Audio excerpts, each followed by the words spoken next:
Welcome to the Hire Truckers Podcast, where we interview experts in driver recruiting.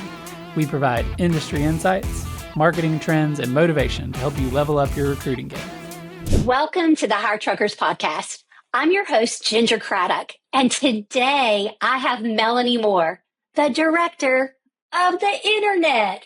Welcome to the show, Melanie.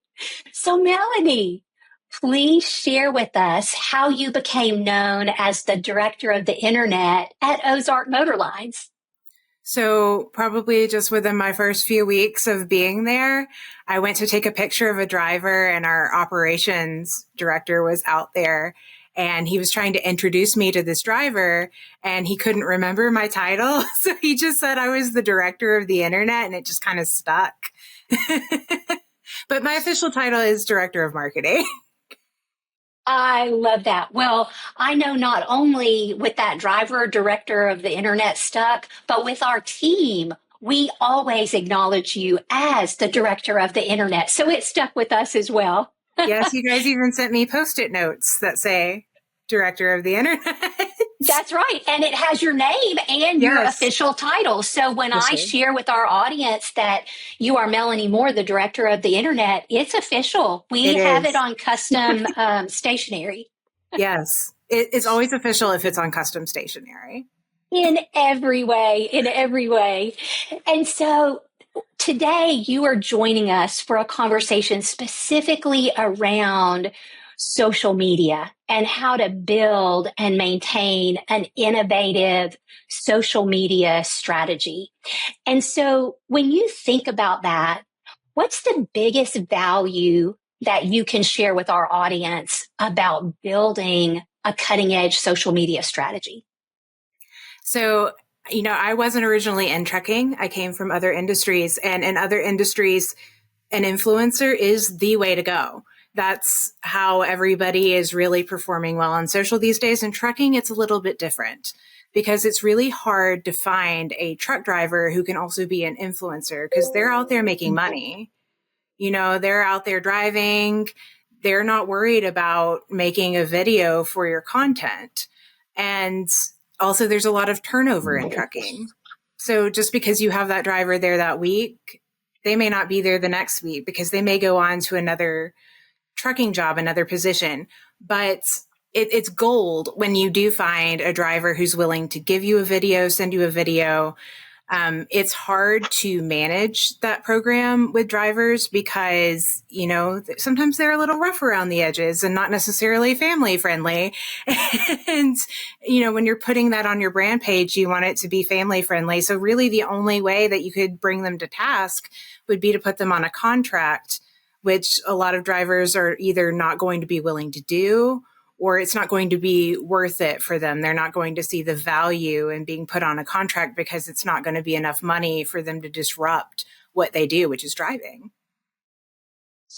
And along that line of putting them under contract and kind of those pain points, I could see possibly that would also not be positive for the fleet, because then the fleet is, paying out for that, and that's impacting their bottom line. So are there strategies and ways, if you're not putting a driver under contract and you're not using, let's say, influencers, what are you using that actually propels you forward? I'm going to answer that question, but I thought of something.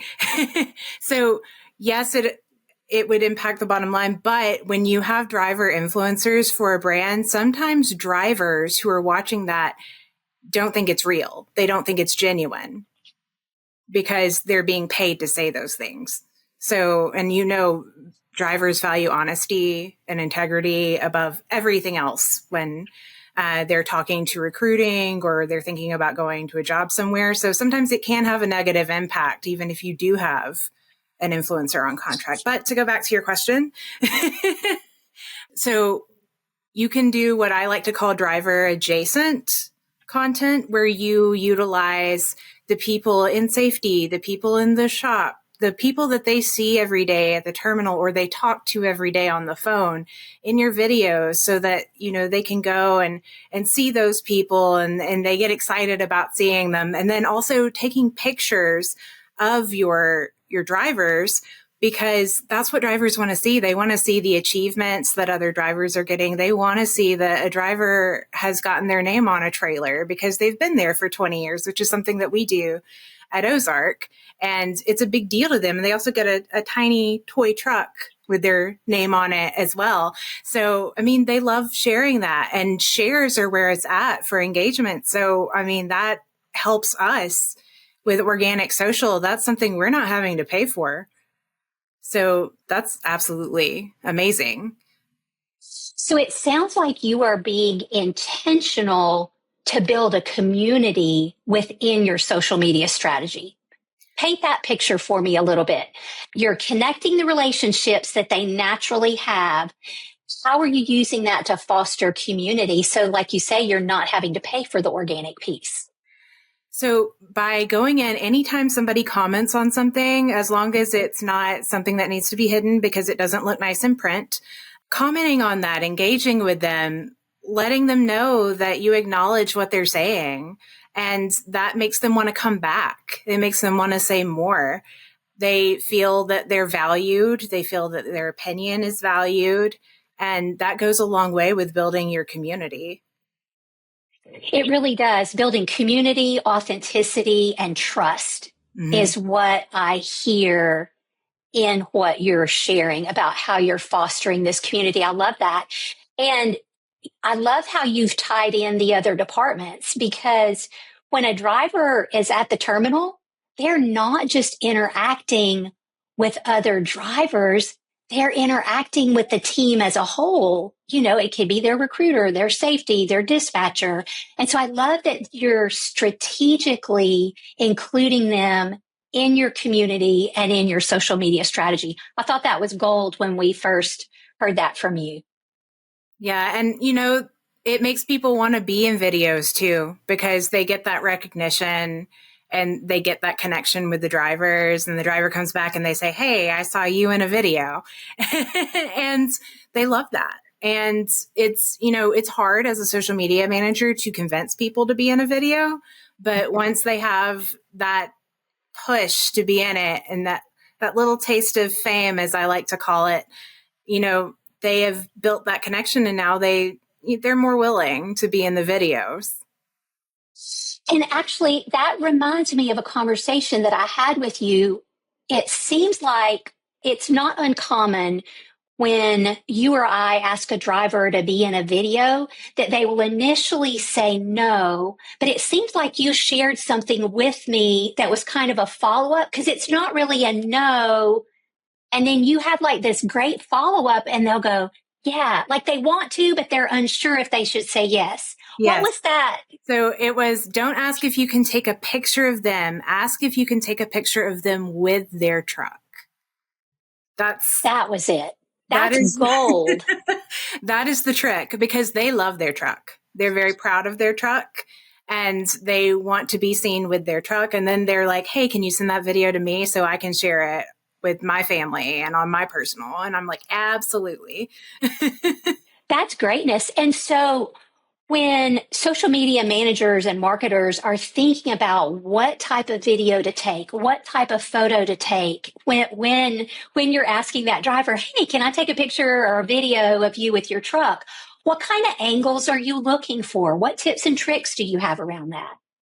So as far as photos, you can go online, go search Instagram for photo tricks and things like that. You don't need anything fancy. You can just use your phone and take really great pictures. But the tips really elevate those pictures and make them look like they're, commercial photography, even if you don't have a commercial photographer. And that always makes ads look better. It makes your page look more polished. And that's kind of what you're looking for if you're really wanting to elevate your brand as a trucking company and get people interested in it, have really beautiful images on top of the videos, because drivers are Facebook centric. it's very weird because in any other industry, you know, people are looking to Instagram, TikTok, all video format, but because of the demographics that drivers are, they're still primarily on Facebook. And so it's a little bit different when you're trying to figure out what you're going to do for your social media, because you do want a lot of pictures. But of course, you do want to continue to make video so that you can get that next generation of drivers who are coming through. And I like how you're sensitive to the audience and where they are, and you're creating content appropriate to where your drivers are and how they prefer to interact. You touched on something a minute ago about engaging with the community and what comments are appropriate to keep and when you need to hide them. And so how do you handle engaging the community in what I view you, when I see how you run your department and your strategy, as 5 gold stars? So how do you handle engaging the social media community with 5 gold stars? Help me see what that looks like and how you do that. Well, I think it helps that I do come from a communications background. So I do have the knowledge or the PR know-how to respond to comments in a way that is appropriate, is tasteful. So even if somebody does get a little feisty or a little spicy, I can come back at them in a way that I like to call it nasty nice, but and I think we all have a little bit of nasty nice, because we have to be sweet and spicy sometimes to navigate the terrain in a respectful way. Yeah, sometimes you have to get your point across respectfully, but yes, sometimes it is what it is, especially when it comes to like rules and regulations in the trucking industry.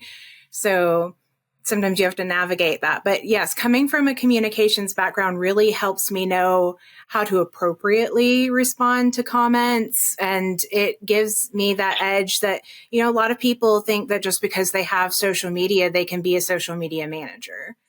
And that's not the case. You're not just going on there and posting a picture and just liking people's comments and calling it a day. You have to respond to them. You have to build that community, build that engagement. It's a 24/7 job.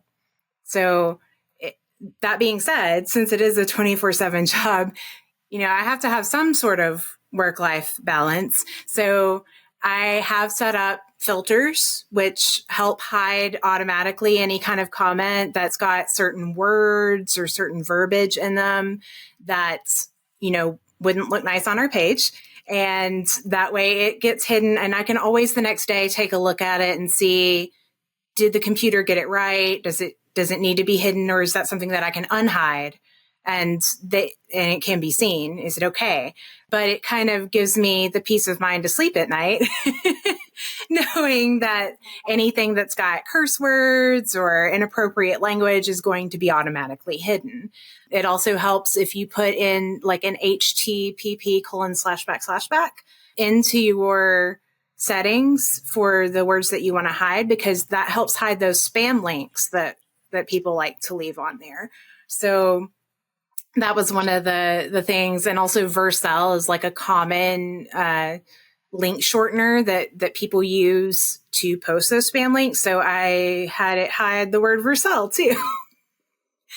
And see, those are great pro tips because you're in it every day. So most social media teams are strapped and feel the compression of time and the volume of responsibility. And so how do you, or when do you use automated responses to kind of help with that? In addition to the hiding that you've just mentioned, are there any other tools or tricks that you do related to automated responses? So I do have automated responses, especially in our DMs, particularly outside of business hours. There's one that lets them know that I'm away and that I'll get back to them as soon as I can. That way they get some sort of response, even if, I'm sleeping, or or if it's a weekend and I happen to go to a play or something like that, where you have to have your phone on silent. So, that way it kind of covers my bases, but it makes them feel like they're not ignored either. It comes in handy. A lot of people don't realize that social media managers are the gatekeeper of your brand and everything that comes into it. So a lot of people don't realize that social media managers get DMs about safety. And when you shared that with me, I know what we see on our side managing multiple fleets. And so we've seen that, but you're the first person that has actually shared that with me outside of our organization. So unpack that for me, what you're seeing in the DMs and how does that impact your reputation management? So whenever I get a DM that's about safety, I take it seriously because we as a company take safety seriously.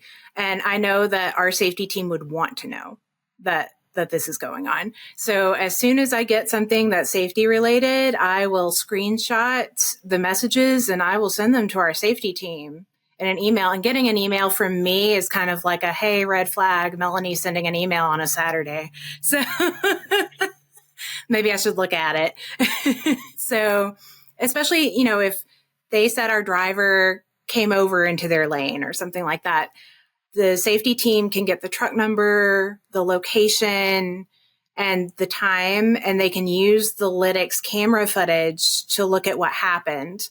And from there, they're able to coach the driver. They're able to give me more information about what happened, so I know how to respond to the customer. And that way I can say, hey, even if I don't have an answer yet from safety, I've sent this over to our safety department and they're going to look into it. Because I want them to know that it's important to us and that whatever happened to them did not go unnoticed. And that helps de-escalate the situation. It really does. And I think as we talk about this as organizations or fleets or whatever side of the business we're coming from, a safety department, we have processes in place for processing safety concerns with the driver, with the public. But what we're seeing in the real world is people aren't necessarily going to pick up the phone during business hours and call our safety departments. They're not going to send an email to the safety department, but where are they spending time? And they're just going to say what they're thinking, when they're thinking it on social media. And so I love how you're able to de-escalate. You're able to help that person see that they are seen, that they are recognized, that you empathize with them, that you care, that you're responsive. And the way that you're responsive, Melanie, is how your fleet, Ozark, is perceived as being responsive. And so you're building that bridge of reputation management between what you're doing and your executives, because they understand the impact of safety and negative things that are put out there. And so they can see how that impacts your bottom line in recruiting drivers. In what are some of the other areas that it could potentially impact the bottom line? For reputation management or? Yes, or anything. Where are ways that you're able to help protect that bottom line because of what you and your team are doing? I mean, it helps our brand knowing that we are responsive, knowing that we do go in there, we check everything. We are, and they know it's a person. They know I'm not just a computer that's sending automated responses. They know that I'm tuned in. And a lot of the time, if somebody is sending a message like that, they're mad. Like, I mean, how many times have you been on the road and somebody's cut you off and like in that moment, you're mad. Like, you may have time to calm down about it later. But I know the other day I was cut off and I came home and I was like, you will never believe what this Tesla did to me. But I think it just helps knowing that you're talking to a real person. They are going in, they are finding out what's happening. You are not being ignored, and acknowledging to them that they are an important part of us keeping the roads safe because of the information that they gave us. 100%. It takes a real human to demonstrate empathy.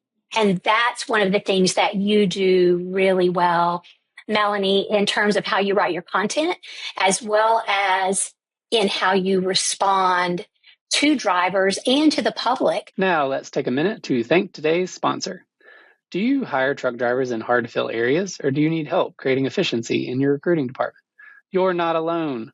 With 50 plus years experience, Trucking Clicks specializes in data-driven strategies, industry-leading customer experience, and custom solutions that'll get you to your goal.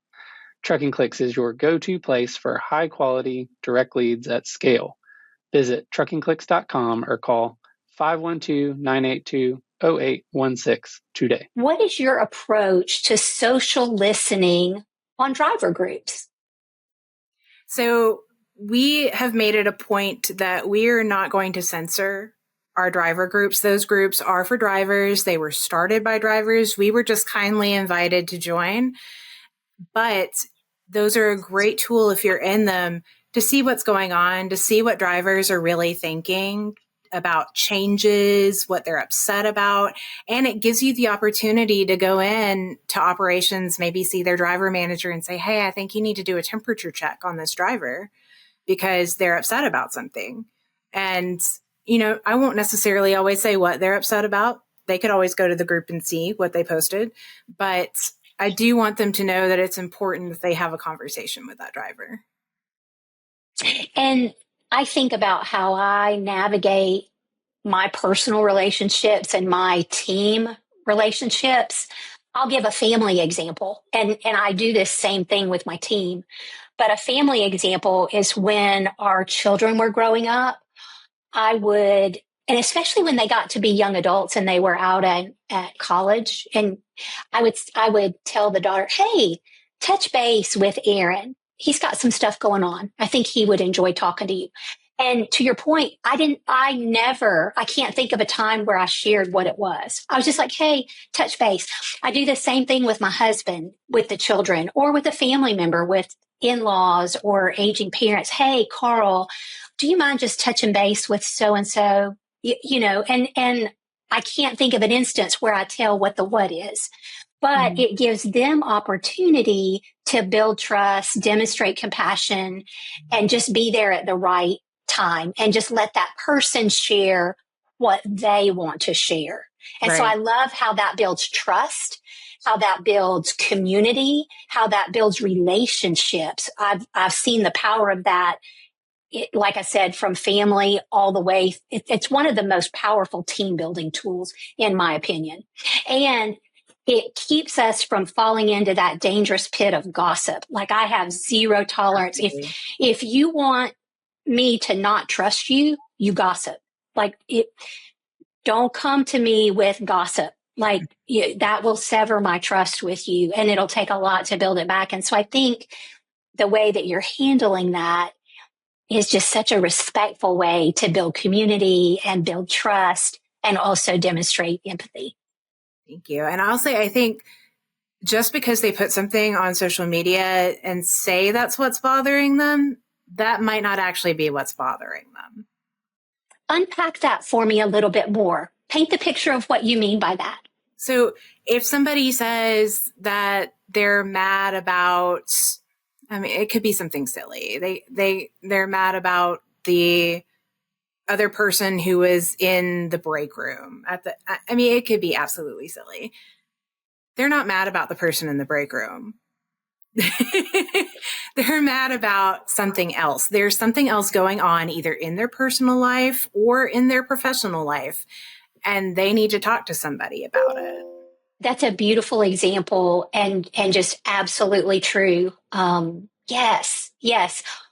We are whole people with so much going on in our lives that the person in front of us has no idea of. And so That's really good, Melanie. That's And really good. So true. I think it's harder for drivers because they are out on the road. They don't always have somebody to talk to. So I think it is harder for them to voice exactly what's going on with them because they're not used to having somebody to talk to about it. And I think that's important. That's important why we should reach out to them. Agreed. And the way that you are helping make those connections. Hey, touch base with so-and-so. Yeah, Mm-hmm. I love that. That's beautiful. That's beautiful. Thank you, Melanie. So I have heard you say this, use this saying in regard to social media. You said, it's not a crock pot. Help us. What do you mean social media is not a crock pot? Unpack that for us, please. Social media is not a crock pot. You can't just set it and forget it. So, I mean, yes, you can schedule things ahead of time. Definitely use those scheduling tools. They will make your life easier. But because the algorithms on social are always changing, and because what your audience wants is always changing, what gets in front of your audience is always changing, you have to change with it. You have to run tests. So recently I was running hashtag tests to see if posts with hashtags work better than posts without hashtags. Because for years, that was the thing. Put a hashtag on it. People will search for the hashtag. And I started seeing other people in the industry say that it didn't matter. So I was like, oh, well, does it or not? So, so I started running my own data. So yeah, I started running those tests myself and it didn't make a difference. Tests with hashtags versus not with hashtags were performing the same. I mean, it did depend more about what the content was. So if it was, a picture of a bunch of drivers at orientation, of course it had more engagement because those people in the picture are sharing it. So shares are where it's at for us when it comes to getting that kind of engagement, comments and shares for sure. And then of course, video does get some content for us. But yeah, definitely. And I was going to say something about, guess and check. So when it comes to the strategy, I also do guess and check in addition to the crock pot. So there are things that you want to try, like memes, for example, to see how they go over with your audience and see how that performs. And so I've had times when a guess and check has gone really great. And I've had times when a guess and check has just flopped on its face and it's been awful. And I'm okay with admitting that because we all make mistakes. Well, and either way, I love that you call it guess and check instead of A/B testing, because I'm like, really guess and check. You are mastercraft in communication. It is guess and check because oftentimes what we think is going to land really well or in a specific way doesn't. And things that we think are not going to land well end up outperforming our expectations. And so what's an example in guess and check, in your guess and check world, of a post that exceeded your expectations and one that you're like, oh, we won't do that again, because we'll call it a learn. So yes, it's a win or a learn. Yes, it's a win or a learn. So one post in particular that did outstanding that I thought at the beginning, I was like, this sounds really dumb. So there was a trend going around because of a YouTuber where he says, "What's up, brother?" And I just went around with my phone and you're supposed to hold up your finger and say, "What's up, brother?" And I did that to a bunch of people on the yard and just kind of approached them, said it. They had no idea what was going on. They were like, here comes that crazy girl with her camera. And it was just their genuine reactions to it. And people responded really well. We had 70,000 views on TikTok, which is way above anything we normally get on there. And it's because A, it was trending, and B, people just really enjoy those genuine reactions. They want to be entertained. They don't want to be sold to. That's good. People want to be entertained. They want authentic interactions. Yeah. Not to be sold. I love that. And then I love that. Something that failed or I learned from was I did a meme with when Taylor Swift was on tour, when Travis Kelce was scooping her up on the stage. And it was about, I tied it into trucking, thought it was really cute, and they did not care about it the way I did. And as someone, as the director of the internet and someone who traveled to Paris to see Taylor Swift in person, this was a little disappointing that it did not translate the way, because it had the masculine person in there, but it just didn't land. It was a learn. Yeah. And the thing is, it was performing well with other brands and in other industries, but not trucking. Yeah. And so I love the learn. I love the win and learn. And so as we wrap up today, one of the things that you do really well, in addition to your empathy and sensitivity and way to build community and see people, the other thing that you do really well, Melanie, is you create wow moments on social media. So how do you create unexpected wow moments on social media? I'd love an example of something where you've done that. So I think that my willingness or want to be able to create those wow moments come from my time in commercial real estate. We did something called Surprise and Delight, where you would surprise and delight your customers. And I wanted to do something like that for the drivers, because it's so hard when they're all over and not necessarily all of them are going to be able to come to the Memphis yard. I wanted something that included everyone. So last year for Easter, we did an Easter egg hunt. And inside of the eggs were little prizes for drivers who found them, but we didn't do it just in Memphis. I used my connections with the shop to send eggs to other terminals. And so the shop guys got in on it. They were hiding the eggs, and, they were excited to be able to give the prizes to the drivers when they found the eggs, because they'd be like, hey, I found this egg. What's this about?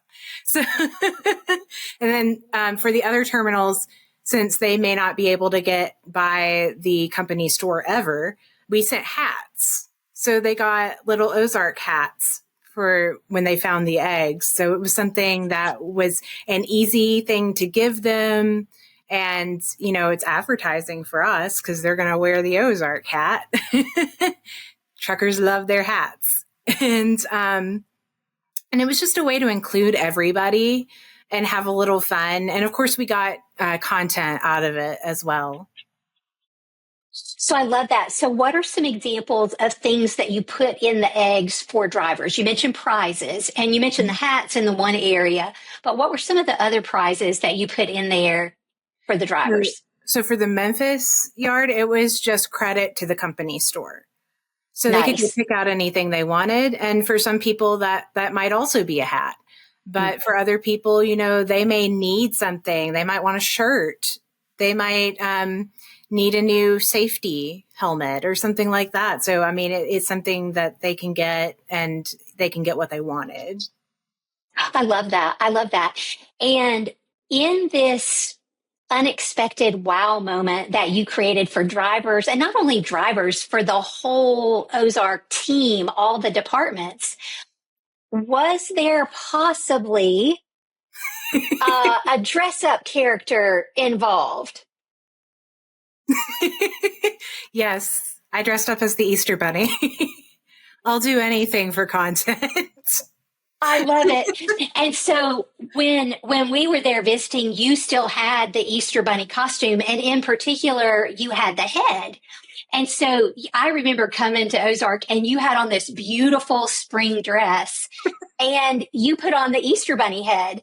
So not only does it create good social content, but when we're talking about wow moments impact the hearts of people, and It elevates our our day. It elevates our culture. It connects us back to what you said about community. Yes. And just kind of puts a little spark or skip in everybody's day. And so not only do I have pictures of you with the great Ozark logo in the background, and you've got the bunny hat on, or the bunny head on, but also our owner of the Hire Truckers brand and the Trucking Clicks brand, this masculine, 6'6" guy, he's putting the Easter bunny helmet on and or the costume head on. And I couldn't believe it. And so even with your vendor partners, it's creating this great sense of community in an industry that can be really demanding, no matter what part of the industry you're serving. And so I love how you see people. I love how you elevate and serve with excellence everything that you do, Melanie, in social media strategy and marketing, not only for Ozark, but Melanie, as we wrap up, I just personally want to say how much I appreciate you for not only doing that for your company and for your brand, but also you are one of the women that I know personally that's expanding the mountaintop. And what I mean by that is you're expanding the mountaintop of leadership for women in our industry. And so thank you for doing that. You have shared some tips and some ideas here that are going to help others in our industry level up their social media strategy. And so thank you for being a professional that does that for others. I appreciate you so much. And thank you for your time today. Melanie Moore, Director of the Internet at Ozark Motor Lines. Thank you. Thank you for joining us today. Our goal with the Hire Truckers podcast is to provide industry insights, marketing trends, and motivation to level up your recruiting game. If we added value, take a few seconds to share this with your network. Have a great week.